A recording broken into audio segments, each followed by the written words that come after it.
Welcome back, man. The Yo, regular season is officially over. The 2023 Terps finished with their second 7-5 regular season in a row. So, consistency. real quick, how you feeling about how the way things wrapped up, bro? I feel like it was an up and down season. It was like a roller coaster. But at the end of the roller coaster, you're like, all right, I'm alive, I'm breathing, everything is okay.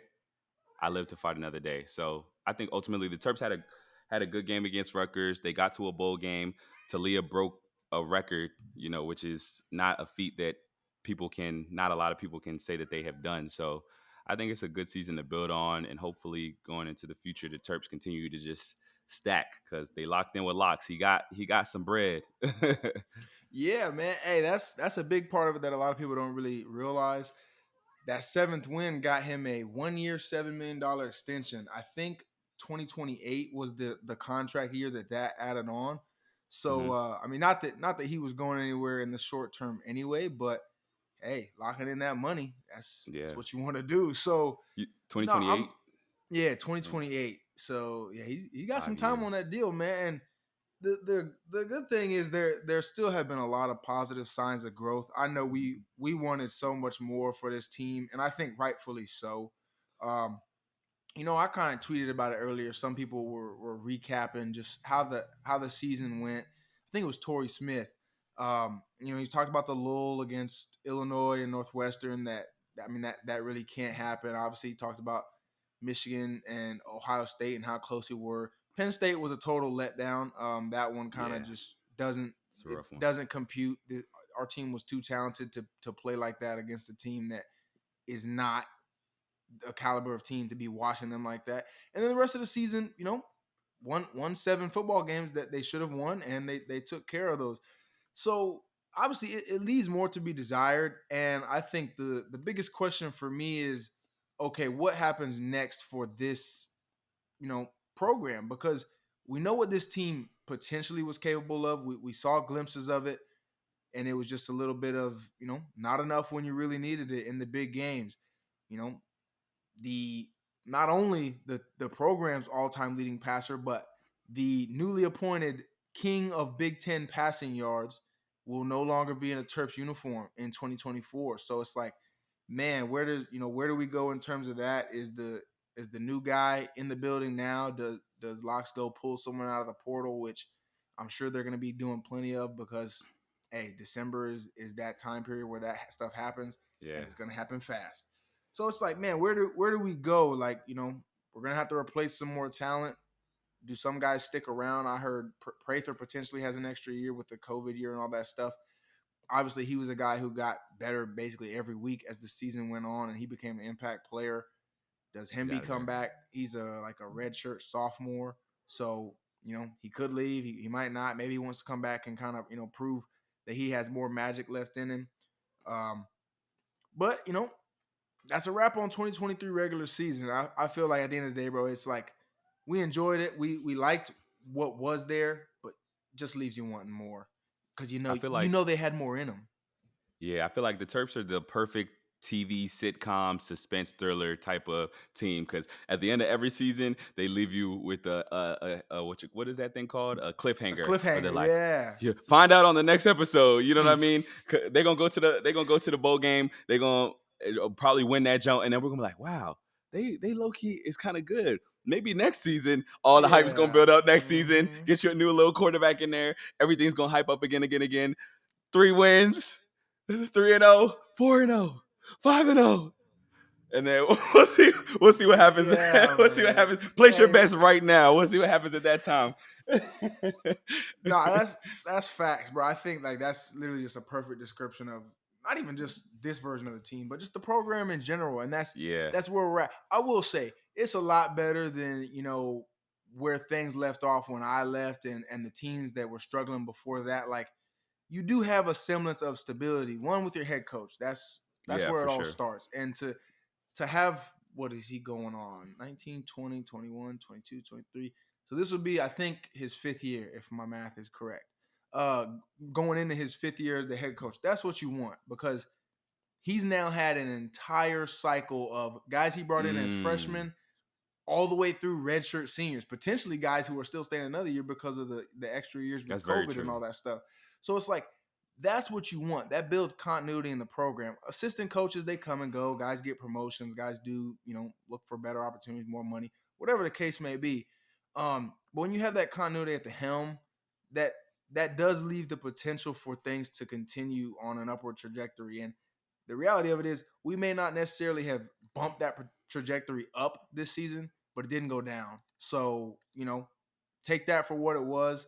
As far as like the Rutgers game specifically, bro, I mean, is there much to say besides the fact that Taulia almost threw for 300 yards in the first half? Broke the Yeah, it record in was the first insane. half. He needed like 286. I think he ended up with like 290 something in the first half. I will say I'm hurt that the play he broke the record on was like a screen pass to Jay Sean for like 6 yards. That was a super anticlimactic way for it to happen. Like, you know what Yeah, I mean? Hey, you're the all-time leading passer. Yeah, it was just like a 5 yard game. That part hey, sucks, but hey, dude took off in the first half. Finished with like 360 some passing yards, and he's the GOAT of Big Ten passing. Like, say what you want about everything else, we kind of hit that last week, as much as it needs to be talked about. But when it comes to passing yards in the Big Ten, Taulia Tagovailoa, everyone else behind him. yeah, he's So at the top, and that's a that's where big it's at. quarterbacks are the name of the game. Like they are the leaders of every team. So to look in the record book in the Big Ten and see the best passer, don't look at anything else. Even though Mm-hmm. football is a well-rounded game, the best passer in the Big Ten in history is this individual that went to this school. Is a testament to Leah. It's a testament to Locks. It's a testament to the pieces that Locks put around Talia. So kudos to the team and kudos to Locks. Good job. And kudos to Talia. That's a feat that we'll see. Is someone gonna, who do you think is the next person that's gonna come in and take that record? It got to be a lot of pieces in Yeah, play for that to happen. dude, you Oh no, got. I mean, maybe USC with these new schools coming into the conference now, they yeah, might have that. so they sling the ball around, but like the thing about records like that is, one, you gotta be prolific, like, hmm you know basically 3,000 plus yards a year type deal. And Yeah, not only that, but you have to be starting basically from the moment you walk on that's campus, very which true. is Yeah. really hard to do. Even guys who get the red shirt year, you don't just always come in and instantly take off to those heights. Not every hmm offense is built to play that way. Some are, some aren't. So that's really hard to do. And the one thing that I commend Talia on in this era, because like, bro, the last couple of years, all kinds of records have been broken by guys. It's, oh, most career games played, most career starts. This guy broke the tackles record. This guy broke the career receiving yards record. But they all have a fifth year of playing football because of the extra COVID Yeah. year. All those records belong in their own book off to the side. Because yes, hmm they did that, but that no one else was afforded that opportunity. They played Yeah. 4 years of football, of actual eligibility, being able to be on the field, and that's it. They didn't get a Yep. fifth year to make up for all the games they didn't have. If I had a fifth year, dang, I might have been able to break a couple of records. Who knows? Like, that's a lot of time being on a football field. Like, you're talking about guys playing 6-7 years in college. The Utah quarterback is coming back for his seventh year. Dude, he That's was on the Texas insane. team that you and I played against in 2018. He That's was on that team. Dude, get insane. your get your butt out of college, man. Go do something else. Go work. So Get a big job. bro, get a job, man. Get a job. And he's a good football player. He's a good football. He's not even a scrub. But go get a job. Do something else. But like, big biggest of props to Talia, because in that same era, he did it the right way. And not only that, he started his first year was the COVID year where he only played like 5 or 6 games. Like, the season was hmm shortened. I think he ended up having to miss a game or two because of COVID. Actually, yeah, Yeah. I know he missed the Rutgers game because the guy who was wearing number 22 started at quarterback for us. It was crazy. Why he got number 22 as a quarterback? But that's neither here nor there. So Talia gets big props from me, and rightfully so, for breaking that record the way he did. And one thing that's huge about that, or you want to talk about a recruiting pitch for quarterbacks, wide Absolutely. receivers, running backs. Hey, come to Maryland, particularly if you one of them dogs from the the DMV area. You out there in DC, you out there in Baltimore. Stay home, and either you'll be on the receiving end of 10,000 plus passing yards, or you might be the next one to break the record. Because we Hmm. gonna put the ball in the air, and that's what you Yeah. gotta like. That's what you want to see. And prior to Taulia and Coach Locks being here, that was like furthest from Maryland in terms of what they were associated with. It was we got dudes who were former running backs playing quarterback in games because bad stuff just kept happening to quarterbacks, injuries, you know, poor play, whatever the case may be. So Yeah. now we're officially established as a passing school. Um, so if we can build off that, that's huge. But Yeah. one thing that's interesting, and obviously Talia is a humble guy, so he claimed that he doesn't care that he broke the Big Ten passing record for total yards. I don't know about you, but in my opinion, that's cap. If you're the one who breaks the record, what are your thoughts? What are you saying? I'm tough. I'm the GOAT. I don't care what me personally, I'm gonna just keep it real. Like, it's like records. Whenever I talk to somebody, yes, I'm the Big Ten all-time leading passer. Anywhere I go, I'm the Big Ten all-time leading passer. You know what I mean? Exactly. Exactly.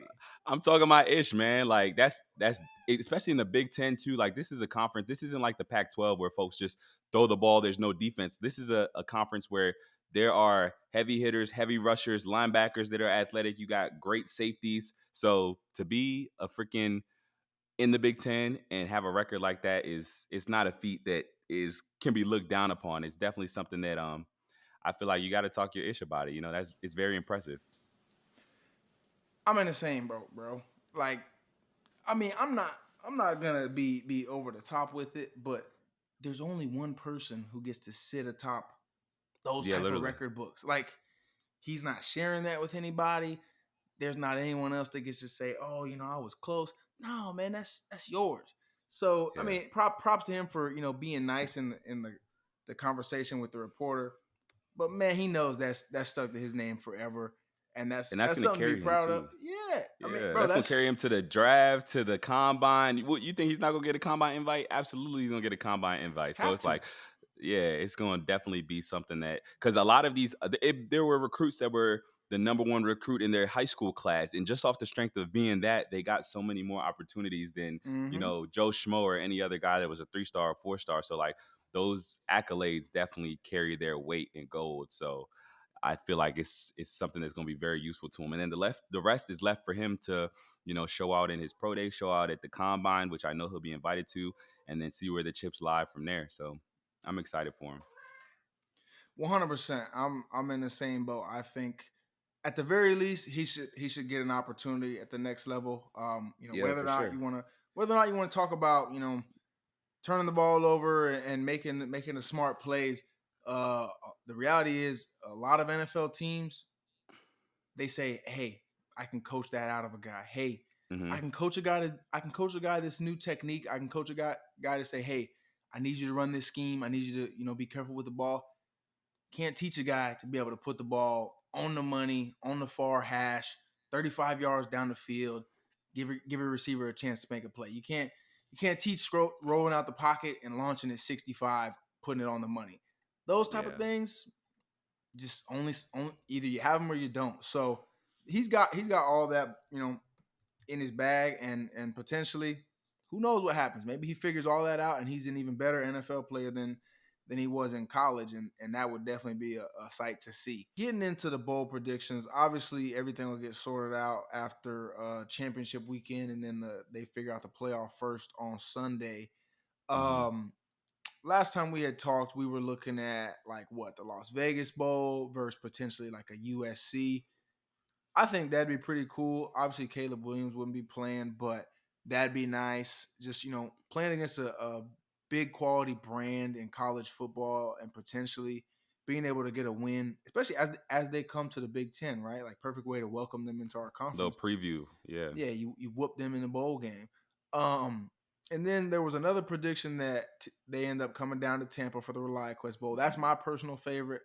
I know my Hmm. guys would be salty they don't get to go to Vegas, but Tampa ain't bad. Tampa's You a know what good I spot. mean? Yeah, Tampa's a good You spot know what I too. mean? Go to the beach, get some good Go vibes, to the beach. get some sun in the middle of December. Like it's only so many places you're gonna be able to get that. Um, It'd be better so than what? all the bowl games since Foster Farms back in early days when they played No Stanford all facts, them years ago. Because we've had all fact. cold bowl games the last however many years. Yeah, stay away from Boston. Stay away from New York City, Detroit. Detroit. Those places are not associated with fun when it comes to bowl games. So um, I think if they land with any of those, that'd be pretty cool. I saw one that potentially had them in the Music City Bowl in Nashville. Not Mm, necessarily a warm weather game, but they do say Nashville's a pretty cool place. I think it's yeah. like the Rock and Roll Hall of Fame or something like that. So maybe there's some fun to be had. I think that's against the SEC too, so you'd probably get a pretty solid Mm, football team in terms of maybe like an LSU, Texas A&M. Another quality opponent to finish off a season, and then if we're able to get that eighth win against somebody like that, that'd be pretty smooth. LSU obviously has the one of the potential Heisman candidates. I don't know if he's gonna get it, given that they lost 3 games in that. Who's that? What is it? Washington and Oregon have the chance to basically duke it out for the last playoff spot and the Heisman between Bo Nix yeah. and Michael Penix, but you never know. Yeah, time will tell, honestly. I just want to see them play somebody competitive because I know that they're. You think Talia's going to play in the bowl? He said he was right. I think I Okay. think someone said that he said he was going to play in the game, so that'd be cool to see. I mean, obviously in this day and age, I'm not going to fault a guy for not doing that. Hmm. I mean, as far as like Talia's draft style, it's not like he's going to be a day one type guy as it stands right now. So, is there still risk? Yeah, but it's not like, we're talking about potentially wiping away, 10, 15, $20 million. Hmm. And especially if you're playing against a marquee program like a USC, like a LSU, you know, potentially there's that one tick that knocks you from the Put your little fourth round to the signature. third round, from Hmm. the sixth round to the fifth round. And any way you move up, talking about money. So there's a risk reward there. It'd be a cool way to be able to send him out. Obviously, he doesn't have to worry about chasing the record or anything like that anymore. It'd kind of just be one fun game. Get to finish your career off as the most accomplished passer in the history of the Terps. So I Yeah. would I would I would enjoy being able to see that. Yeah, I'm excited. I think it's gonna be a good game. Hopefully, we can slide out there wherever it's at. Hopefully, somewhere warm. Because if it's cold, I'm watching it on TV. Yeah, yeah, man. I ain't paying to go. Well, hopefully the alumni association can get us right, but I'm not going. I'm not going anywhere that's cold. I'm not putting on a winter coat to watch a bowl game. Sorry, me I and feel my you. me and my 10 other alumni that go to the game. You can't be doing all that. Not in no cold, bro. I don't care where it is. But all right. So to finish things off today, I think we're gonna be able to come back once we do find out where we're going and talk a little bit about the bowl game, maybe preview that matchup. But before we get to that, we want to go with what is your one Christmas wish specifically for the Terps. Finishing up 2023, going into 2024. What you thinking? What's on your Christmas list? All I want for Christmas is a, the next Turks quarterback to be a dual threat who can sling that junk and run that junk, because that would be vicious. I don't think we've had That's like Talia can like scramble, but I'm talking mhm. about like a runner. Like who's the second string quarterback for Texas? Malik Murphy or something like that. Yeah. Um, He be skating. Pulling him, because he's not gonna stay at Texas because that's the Manning show coming up. And yeah, Like and Quinn's coming back. So, or yeah, he said he exactly. Quinn's was. coming back, So that's another so year. Yeah.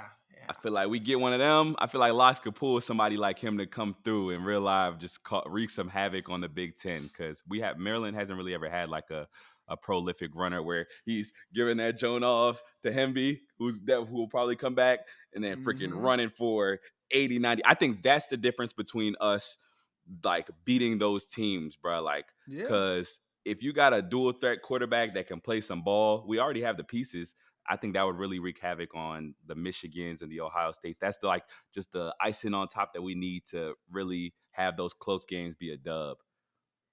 Yeah, that'd be another threat because like you know if you can't match like the physicality and the size of Michigan and Ohio State, the way you beat size is with overwhelming speed. And Yeah. like what better way to do it than to have a guy who literally just can't be stopped? Like even the backup quarterback who's been playing this year for Kansas, they said Hmm. dude ran a 10-6 in high school. That's And like crazy. when he pulls it on his own read, he's out. He's gone. Like Yeah. you're not catching him. And he's gonna be the backup too if their quarterback from last year comes back. So And they got hey, the we might Maryland. Locke's gonna open that wallet. Go get somebody. yeah, we might be giving Locke some recruiting ideas, man. Hey, look, hire us. We'll go find the next the next guy 100%. to take over the show. So that's a really good Christmas wish though, bro. Lining that next quarterback up and having him being that guy, that would be huge. So Yeah. I won't go with the quarterback. I will say I'm gonna be greedy and I'm gonna make it like literally about me, and I'm gonna say I want them to get that ReliaQuest bowl game. So that's honestly like a pre-Christmas wish because obviously we'll find out next Sunday. But man, I want them to come play here. I got to see Illinois do it last year, and it was it's just cool, man. Guys come down to the game. You get to see guys from who you played with, who you haven't seen in a couple of years. Get to see all the old heads who played 10, 15, 20, 30 years ago. Maybe we have like some Terps events, and I get to help out with that stuff since it'd be right here at the crib. So that'd just be really fun. I know that the fan would enjoy it. We get to have a good time and get to see him play one more time this year. So like I said, I'm being a little greedy with that wish, but hey, it is what it is. Yeah, we'll see. We'll see what happens. We got what, December 3rd. We're gonna find out where they go. We'll see. Yeah, man. Yeah, the selection show gonna be on Sunday. This Sunday coming up at I think like noon. It'll start, and obviously they go with the playoff first. New Year's Six bowls, and then us measly regular bowl game folks.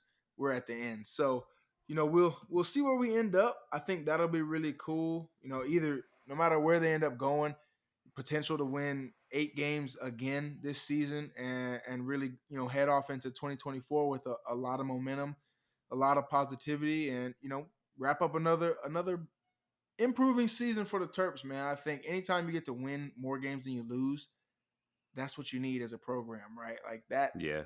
that means you're in a good place. You're not trying to start from scratch, and that's where we're at. Can we take that next leap? Is it going to be in 2024? Who knows? But we'll be here to find out. So appreciate y'all Yes, tuning sir. in, and see y'all next Sunday.